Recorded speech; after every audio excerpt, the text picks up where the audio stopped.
they'll lynch you. But he did, and he laughs at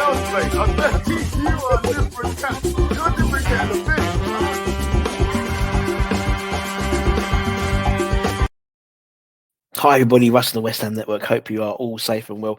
Do not adjust your screens or check your watches. It is a Wednesday and I am here presenting the daily show. That's a great thing. We can interchange. See, lucky Devils get an extra dose of Russie B. Happy Hump Day. All downhill now. All ready for Sunday in our relegation 6-pointer against Southampton. Lots of stuff to talk about. Mainly the fact that we're entering a month now, which is a season-defining month for us. We've got so many games playing across April. Let me just bring them up.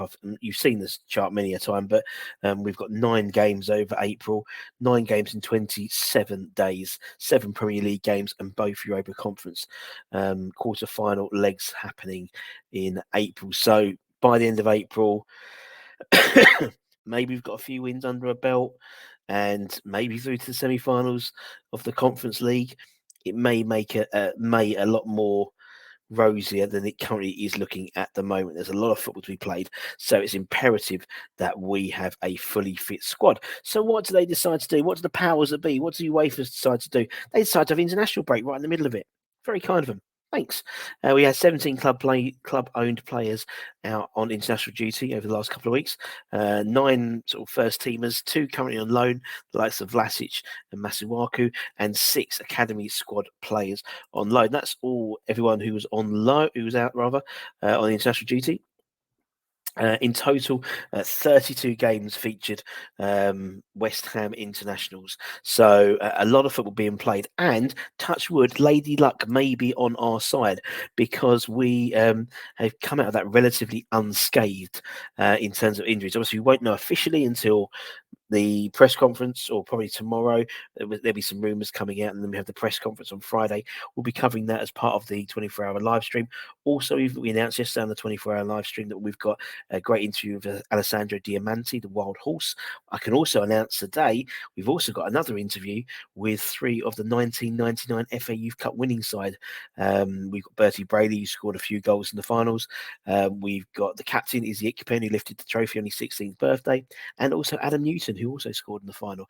A little group, a Friends Reunited group, really good chat about that time, about what it was to be a academy player in that time as well.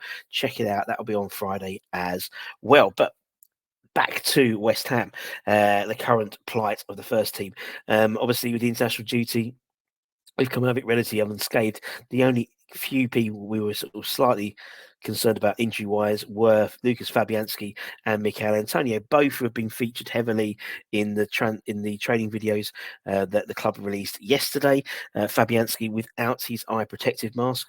Obviously, we know he broke his eye socket and around that area, had an operation on it. He was training before the international break, but with a protective eye mask on, but that's been removed now, which is great news for him. Michail Antonio, he had a thigh hamstring injury, which was caused during the trip to AEK Larnaca, but again was featured in the training video yesterday. So the assumption is that we have got a fully fit squad, which I believe is the first time this season we will actually have a fully fit squad. Previously, I thought we were going to, but then Zuma still had a bit of a knock-in. But apparently, everyone is fit. Touch wood. We'll wait and see that. As I said, when we find out about the press conference, Moyes will probably ask about that. The only other one we were slightly concerned about was Vladimir Sufal, but the fact he's been playing for the Czech Republic for the last couple of weeks assumes that he's fit as well, which is great. And obviously, the treatment for his heel injury has obviously been successful. But again, no news from the club on that, obviously. But the fact is he's been playing, so the assumption is he'll be fit. What Moyes does with the first team squad now, with a fully fit squad, is another question. And in fact, we'll be asking that question to Graham at Knees at Mother Brown on Saturday with the starting 11 show as part of the live stream. So check that out as well. I'm quite good at all this promo stuff, aren't I? Now, obviously, we've come out of it relatively unscathed. Not so much can be said for our opponents on Sunday, Southampton. They had quite a horrific international break, really. They could have up to 6 players out injured for the clash at London Stadium on Sunday. Che Adams felt had to go off, I think, about half an hour into the Cyprus game for Scotland, feeling his thigh, so he didn't make any have any minutes for the famous victory for them against Spain a couple of days ago. So he's a major doubt for Sunday. We knew about Jan Bednarek was potentially out already. Kochep, he's also out with no return date set on him. So that's 2 of their centre backs out. Also, Mohamed Salisu, who we know is a very, very good player. He was sent home early from the Ghanaian national side, apparently injured as well. So he could be out with first 3 of their first team centre backs. So again, not great news for them. We also knew prior to that of 2 other further sort of long-term injuries in Juan Lalios with a thigh injury and Tino Livramento as well. No of a muscular injury. No having any return dates for them. So maybe once Lady Luck is looking down at us in terms of injuries. And I know it's sad that we look at these and say, oh, brilliant, lucky. But with the league table so tight, and I said before, it's going to be these fine margins which are going to make a difference. And any advantage we can take with fine margins, we should take. As I said, we've got loads coming up. Hammer's headlines later on. We've got a few rumours coming through.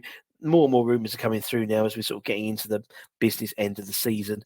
We'll probably do a show maybe in the live stream looking at the current squad, maybe doing like a live interactive thing with you guys, maybe doing 2 squads, a Premier League squad if we're still in the Premier League, and a Championship squad, particularly with so many contracts running out, both for the first team and also for the under-21s.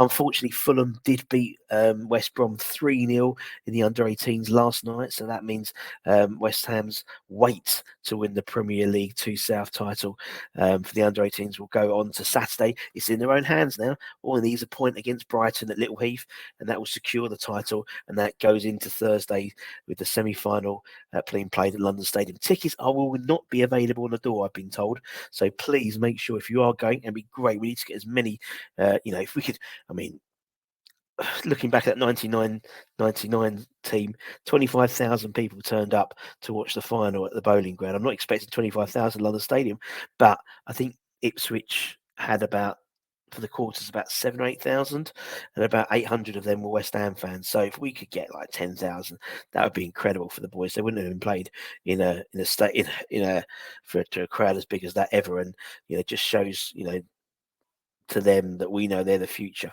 So if you can get along to that next Thursday, I think it's a £5 for season ticket holders. I think it's £1 for kids who are season ticket holders. I'm sure it's relatively the same price for those who are not. Great opportunity to go to the London Stadium as well, and it's Easter holidays as well.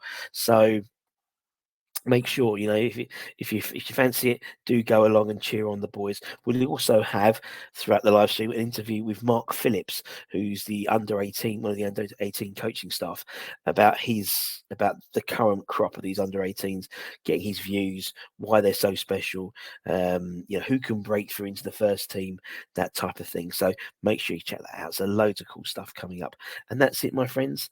Let me know in the comments below what you think about now we've got a fully fit squad, potentially.